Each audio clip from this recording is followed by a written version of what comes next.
আমাদের লোকেরা মাঝে মাঝে জিজ্ঞেস করে যে বিএনপির সাথে আমরা আবার জোটে যাব কিনা। আপনারা কি মনে করেন, যাওয়া দরকার? এগুলো আমরা সবাই চোখের সামনে দেখছি না। আজকে যদি একজন রিক্সাওয়ালাকে জিজ্ঞেস করা হয়, ভাই তুমি বলো তো এদেশে নির্বাচনটা কখন হওয়া উচিত, সেও একটা জবাব দিবে না? এখন সবাই কিন্তু সচেতন, কিন্তু আবার অস্থিরতা আবার শুরু হয়ে গেছে। এই গত পরশুদিন আবার ওনারা নির্বাচনের রোড ম্যাপ চেয়ে বসেছে। এই আন্দোলনের সময় 7-8 বছরের শিশু এইভাবে তার সামনে মাইক্রোফোন ধরে জিজ্ঞেস করেছে তুমি কেন এসেছ।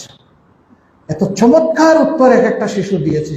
আমি বলি যে ও শিশু হয় কিভাবে, ও তো 70 বছরের পরিপক্ক মানুষ। কাজে আজকে মানুষ কি পরিমাণ সচেতন, সেই জায়গায় আমি যা বলবো মানুষ তাই মানবে, বরঞ্চ মানুষ যা চাইবে, তাদের বিবেক যেখানে সায় দিবে। যারা রাজনীতি করেন মানুষের মনের ভাষা তাদেরকে পড়তে হবে, মনের সাহিত্যটা পড়তে হবে, মনের কবিতা পড়তে হবে, মনের গদ্য পড়তে হবে। যদি মানুষের মনের গদ্য পড়তে না পারি আমরাও ব্যর্থ হব, এটা বুঝতে হবে আমাদের। আলহামদুলিল্লাহ আমরা এই জন্য আল্লাহর শুকরিয়া আদায় করি যে আমরা আমাদের জানা মতো ওই ধরনের বাড়াবাড়ির দিকে এখনো আমরা যাইনি। তারপরে এটা আমরা বলতে পারবো না যে আমাদের দোষও নাই, ভুলও নাই, আমরা কোনো অপরাধ করিনি, এটা বলতে পারবো। আমাদের দোষও আছে, ভুলও আছে, অপরাধও আছে। এখন জাতি বহুমুখী সংকট। একদিকে শহীদ পরিবারগুলো আহাজারি করছে, আহতরা হাসপাতালের বেডে কাতরাচ্ছে, পা হারা, হাত হারা, চোখ হারা, কি কষ্টের মধ্যে তারা আছে। আবার ইতিমধ্যে বন্যার ভয়াবহতা শুরু হয়েছে।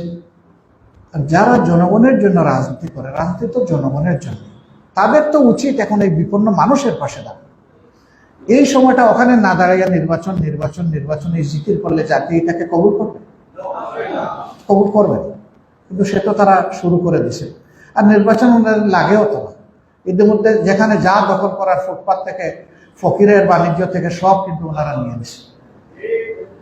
যা আওয়ামী লীগ 15 বছরে সাজিয়েছিল এর 80% ওনাদের দখলে ইতিমধ্যে চলে গেছে, আর 20 ভাগ বাকি আছে। তো আর কি করবেন সরকার? সরকার তো হয়েই গেছে না।